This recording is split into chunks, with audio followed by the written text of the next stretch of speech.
For over 2 months, Minnesotans have been dealing with the fallout of what the U.S. government calls its largest immigration enforcement operation in the nation's history.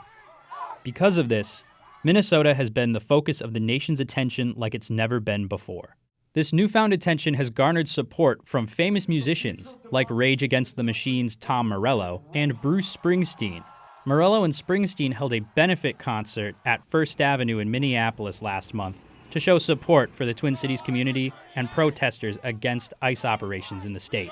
Springsteen even performed his new protest song, Streets of Minneapolis, which honors the Twin Cities' fighting spirit and the lives of Renee Good and Alex Preddy, two people who were shot and killed by federal agents in Minneapolis. Snow-filled streets, Alex Preddy and Renee Good. But as powerful as it is for high-profile celebrities to show their support for Minnesota, local musicians are trying to get their voices heard, both on and off stage. We are working to make Minnesota the greatest place in the world to be a performer. Last Sunday, the organization Twin Cities United Performers held their own benefit concert at First Avenue with a packed lineup of Twin Cities and Minnesotan musicians. Teacup has been a huge source for community, but also just like working towards stuff with your homies that is like stuff you really care about. I had the opportunity to speak with Bailey Cogan,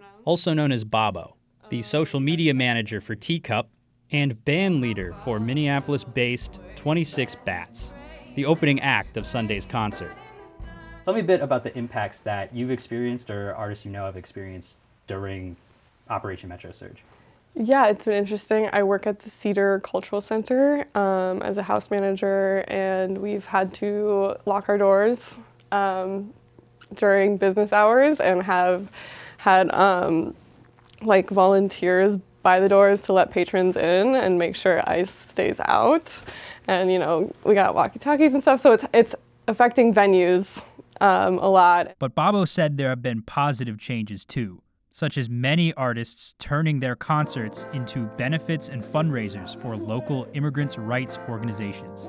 It's been really, really heartening to see musicians use their platforms and like just use music as a way to raise money and support and like raise awareness for what's going on, and then on top of that like create a room full of joy or like catharsis for people, because music is magic. So it's like, it's this force that brings people together. The concert sold out weeks in advance, and organizers said they raised over $70,000 for families impacted by ICE operations. So it seems like people are really rising to the occasion to